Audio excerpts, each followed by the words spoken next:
நேயர்கள் அனைவருக்கும் வணக்கம். இன்னைக்கு நம்ம யாரை சந்திக்க வந்திருக்கோம் அப்படின்னு பார்த்தீங்கன்னா, மாங்காட்டில் ஸ்ரீ தட்சிணகாளி அம்பாளுக்கு யோக சக்தி பீடம் அமைத்து, அதே மாதிரி திருவேற்காட்டில் ஸ்ரீ தட்சிணகாளி பசுமடம் அமைத்து பசுக்களை பராமரித்து வரும் ஒரு மாமனிதரை தான் நாம் இன்னைக்கு சந்திக்க வந்திருக்கோம். அவர் வேற யாரும் இல்லை, ஃபேஸ் ரீடர், முகச்சித்தர் டாக்டர் கவி முரளிகிருஷ்ணன் சுவாமிகள். வணக்கம் சாமி. வணக்கங்கள், வாழ்த்துக்கள்மா.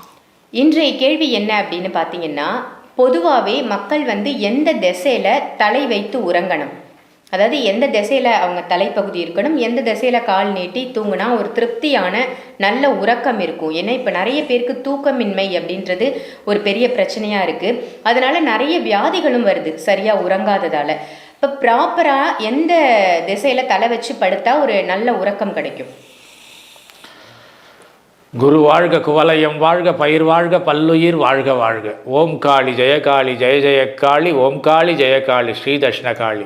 எல்லாம் வல்ல என் தாய் ஸ்ரீ தட்சிணகாளி எல்லாருக்கும் எல்லா நலங்களையும் வழங்க பிரார்த்திக்கின்றேன். ஆசீர்வாதம்.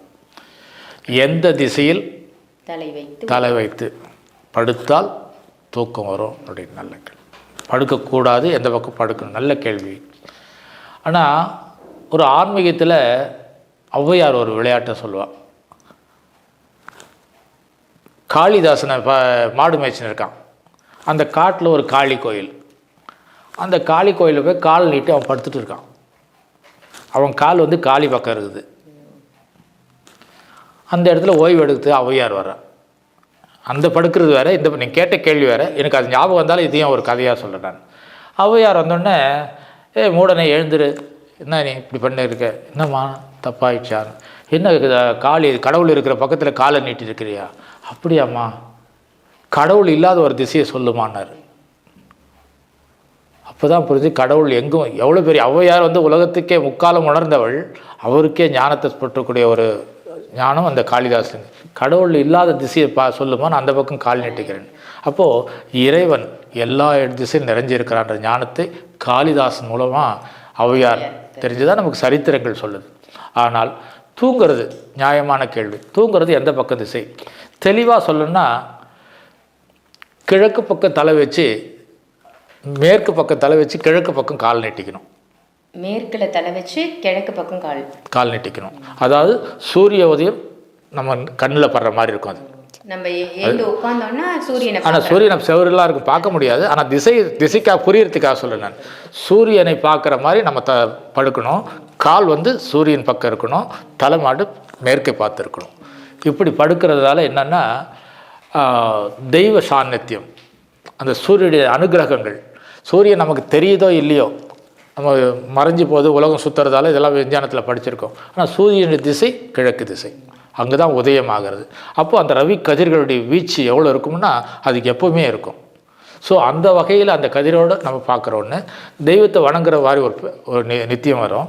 ரெண்டாவது, கிழக்கு பக்கம் பார்த்து படுக்கிறதால நல்ல நிம்மதியான தெய்வ அனுகிரகம் கிடைக்கும். பாடியும் அந்த மாதிரி, அந்த சயின்ஸாக சொல்லுவாங்க, இந்த பக்கம் இந்த மேக்னெட் சொல்கிறோம் இல்லையா, காந்த பிழப்பு. அப்படி பார்த்தோன்னா வடக்கு பக்கம் தலை வைக்கக்கூடாது.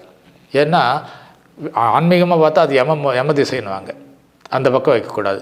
மறதிகள் ஆயிடும், ஞாபக சக்தி இல்லாத போயிடும், அல்லது பயம் உண்டாகும், இந்த மாதிரி விஷயங்கள்லாம் நடக்கும். அப்போது அடுத்து ஒன்றுனா, தெற்கில் தலையை வச்சு வடக்கு பக்கம் கால் நீட்டலாம். சாய்ஸ் எல்லாருக்கும் பெட்ரூம் ஒரே மாதிரி இருக்காது இல்லையா. இப்போ வாடகை வீட்டிலாம் இருக்காங்க, எல்லாருக்கும் ஒரே. ஸோ கிழக்கு பக்கம் பார்த்த மாதிரி படுக்கிறது ஒன்று, வடக்கு பக்கம் பார்த்த மாதிரி படுக்கிறது ஒன்று. இது ரெண்டு. இந்த கெட்ட கனவு அப்படின்னா இது எந்த திசையினால் வர்றதில்லை. கனவுகள் நம்முடைய சூழ்நிலை, சென்று பிரயாணம் பண்ண இடம், அங்கே திருஷ்டி சுற்றுப்படு கழிவுகள் எல்லாம் நிறைய இருக்குது இல்லையா. ஒரு மசானத்தை தாண்டி வந்திருப்போம், ஒரு பிணத்தை எடுத்துகிட்டு போகிறப்ப கடந்து வந்திருப்போம். இப்படி இந்த முச்சந்தியில் சில சுற்றிலாம் போடுவாங்கன்னு சொல்லுவாங்க. ஸோ அதையெல்லாம் தாண்டி வந்திருப்போம். அதெல்லாம் தாண்டி அப்படி வரும்போது அந்த நினைவாற்றல்கள் வேறு மாதிரி போட்டு கனவுகள் விகாரமாக இருக்கும். ஸோ அப்படி கனவுகள் வரக்கூடாதுன்னா என்ன பண்ணலாம்? அப்போ தான் நிம்மதியான தூக்கம் வரும். நல்ல கனவுகளும் இருக்குது. கனவுலேயே சில விஷயங்களை பார்த்தா, தயிர் சாப்பிட்டோம்னா பெரிய யோகம் கிடைக்கும்னு சொல்லுவாங்க கனவுல. நாகப்பாம்பு நம்மளை கடிச்சிடுச்சுன்னா கனவுல சனி பகவான் விட்டு போகிறதா சொல்லுவாங்க. இப்படி நிறைய நல்ல விஷயங்களும் இருக்குது. அப்போ கனவுகளுக்கு முழு பலன்கள் உண்டு. இந்த கனவுகளில் நம்ம கண்டுபிடிக்கிறதில்ல, கனவுகள் அந்த காலத்துலேருந்தே இருக்குது.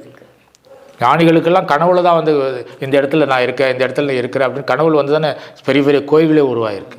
அப்போ கனவுன்றது உண்மை. அந்த கனவு பிரகாரம் போய் உண்மையை கண்டறிஞ்சவங்களாம் நிறைய பேர். நம்ம வீரபாண்டி கட்டபொம்மன் பார்த்தீங்கன்னா கனவுக்குன்னே ஒரு பாட்டு, போகாதே போகாதே என் கனவா பொல்லாத சொப்பனம் நானும் கண்டேன். அந்த கனவுல என்னெல்லாம் கெட்ட விஷயங்கள் அத்தனையும் பாடலாக சொல்லியிருப்பாங்க. இதெல்லாம் நான் பார்த்தேன், அதனால் உனக்கு வெற்றி கிடைக்காது, இதெல்லாம் பார்த்தேன், நீ போருக்கு போகாத. அப்போ தீமையான சகுனங்கள் கனவுல பார்த்து கனவுல பாட்டாக பாடியிருக்காங்க. இது ஏன் சினிமா பாட்டு சொல்ல ஜனரஞ்சகமாக எல்லாருக்கும் தெரியுன்றதுக்காக. அப்போ கனவு என்பது உண்மை. இது வழி வழியாக வந்துட்டு இருக்கு. புராண காலத்திலேருந்து ஆதி காலம் மனிதன் உயிர் பெற்ற காலத்திலேருந்து அது கனவு இருக்குது. அந்த கனவுகளுக்கான பலன்களும் இன்றைக்கி பஞ்சாயத்தில் ஒரு பக்கமே இருக்கும், அது கனவு பலன்னு. அப்படி கனவுகள் முக்கியமானது. கெட்ட கனவுகள் வரக்கூடாதுன்னா படுக்கும்போது பூஜை அறையில் போய் உங்களுக்கு பிடித்த தெய்வத்தை ஒரு நிமிஷம் நின்று தியானித்து, அங்கே விபூதியோ குங்குமோ பூஜை அறையில் இருக்கோ அவங்க நினைவாக அதை எடுத்து நெற்றில் இட்டுக்கலாம். அல்லது நல்ல விஷயங்களை ஒரு 10 நிமிஷம் கணவன் மனைவியாகவோ பிள்ளைகளிடம் பேசலாம். நல்ல விஷயங்களை, கடந்து போன கெட்ட விஷயங்களும் சண்டைக்காரன் பக்கத்து வீட்டுக்கார கதையை பேசுறதை விட நல்ல விஷயங்கள், அந்த கோயிலுக்கு போய் வந்து என்ன ஆச்சு, இந்த மாதிரி ஒருத்தர் நமக்கு பணம் கொடுக்குறனார், இந்த மாதிரி நல்ல விஷயங்கள் நிறைய இருக்கும் இல்லையா, ஸ்கூலுக்கு போகிறது, இந்த நல்ல விஷயங்கள் பேசலாம். அதோட நல்ல கீர்த்தனைகள் தெரிஞ்சால் பாடலாம். நல்ல ஸ்லோகங்கள் தான் ஒரு 9 முறை சொல்லலாம். எப்படி அவருக்கு ஒரு சின்ன ஸ்லோகமாக தெரியும். அப்படி அந்த ஸ்லோகத்தை ஒரு 9 முறை சொல்கிறதுக்கு எவ்வளோ நேரம் ஆகும்? 1 நிமிஷம் தானே ஆகும். அப்படி சொல்லலாம். சில விஷயங்கள் இப்போல்லாம் ஆடியோ வீடியோலாம் இருக்குது. நல்ல தெய்வீகமான விஷயங்களை கேட்டுக்கிட்டே தூங்கலாம். இப்போது அடியன் ஒரு விஷயத்தை ஏற்படுத்தியிருக்கேன். ஸ்ரீராம பாதரட்சை அப்படின்னு ஒரு நூல் எழுதியிருக்கோம். அதில் பார்த்தீங்கன்னா 10 அவதாரங்களில் இருந்த பெருமாள் கிடையாது, பேரு கிடையாது. அந்த பாதங்கள் இந்த உலகத்துக்கு என்ன செய்திருக்குன்னு ஒரு தொடர் இது எழுதியிருக்கோம். அது ஆடியோவாக வெளியிட்டிருக்கோம், வீடியோவும் இருக்குது. ஸோ அதை இப்போ வெளிநாட்டில் இருக்கவங்களாம் இந்த கேள்வி என்கிட்ட கேட்குறாங்க, தூக்கம் வரல என்ன பண்ணுறதுன்னு. இந்த ஆடியோவை நான் ஃப்ரீயாக தான் அனுப்புகிறேன், வீடியோவை ஃப்ரீயாக அனுப்புகிறேன். அதை போட்டு படுக்கும்போது அந்த நிம்மதியும் நிசாந்தமும் உண்டாகி மன ஒருநிலைப்பட்டு அப்படியே தூங்கிடுறாங்க பாதியிலே. தெய்வத்தை வணங்கின மாதிரி இருக்குது, தெய்வத்தை நினைச்ச மாதிரி இருக்குது, தெய்வத்தை தியானித்த மாதிரி இருக்கும்.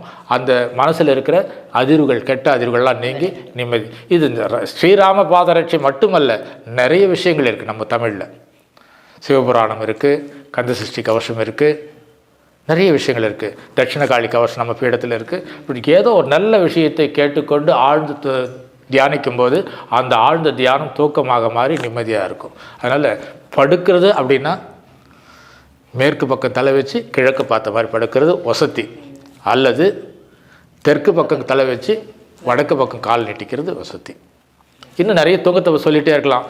ஆண்கள் வந்து இடது பக்கமாக படுத்துக்கிட்டோம்னா அந்த இதயம் பம்பிங்கெல்லாம் நல்லாயிருக்கும், இரவில் இந்த ரத்த ஓட்டம்லாம் சரியாக இருக்கும், ஹார்ட் அட்டாக்லாம் வராதுன்னு சொல்லுவாங்க. அதெல்லாம் மெடிக்கல். ஆனால் நாம் தெய்வத்தை நினைத்து தெய்வத்தின் நாமத்தோடு தெய்வத்தை சிந்தித்து நாம் தூங்கும்போது, அல்லது தெய்வத்தை பிரசாதத்தை அணிந்து கொள்ளும்போது, தெய்வ நூல்களை பக்கத்தில் வச்சுக்கிறப்போ எல்லாம் செல்ஃபோனை வச்சு தூங்கினுக்கிறோம். ஒரு நல்ல விஷயம், ஒரு நல்ல நூல் வச்சுக்கலாமே, ஒரு சுப்ரபாதம், ஒரு பகவத்கீதை சின்ன நூல் தலையால் வச்சுக்கலாம். தெய்வமே அங்கே, ஏன்னா வேதம் தானே, சாஸ்திரம் தானே தெய்வம்னு சொல்லுது. அப்படிப்பட்ட சாஸ்திரம் நினைக்கிற தெய்வீகமான மந்திர நூல்களை பக்கத்தில் வச்சுக்கிறது கூட கெட்ட விஷயங்கள் நம்மளை அணுகாது, கெட்ட சக்திகள் அணுகாது. காற்று பிசாசு எல்லாம் சொல்கிறோம்ல, அப்படி நம்ம நடந்து வந்த வழிகளில், நம்ம கடந்து வந்த வழிகளில் அந்த மாதிரி ஏதாவது நம்ம தீண்டி இருந்தாலும் நம்மளை அது விட்டு போயிடும். ஏன்னா இந்த மந்திர சக்திகளுக்கும் அந்த நூல்களுக்கும் தெய்வ நாமங்களுக்கும் அந்த பலம் இருக்கிறதா நம்ம சாஸ்திரங்கள் சொல்லியிருக்கு. ஆகவே நல்ல சிந்தனையோடு நல்ல நாம கீர்த்தனைகளை கேட்டுக்கொண்டு நல்ல பஜனை சிந்தனையோடு அல்லது உங்களுக்கு தெரிந்த ஸ்லோகங்களை சொல்லி நிம்மதியாக மேற்கு பக்கம் தலை வச்சு கிழக்கு பக்கம் காலை நீட்டி படுங்க. நிம்மதியான தூக்கமும் நல்ல அற்புதமான தெய்வீக கனவுகளும் கண்டு நல்ல பலன்களை அடைய பிரார்த்திக்கின்றேன். எல்லாம் வல்ல என் தாய் ஸ்ரீ தட்சிணகாளி எல்லாருக்கும் எல்லா நலங்களையும் வழங்க பிரார்த்திக்கின்றேன். ஆசீர்வாதம். நன்றிகள் சாமி. ஆசீர்வாதம்.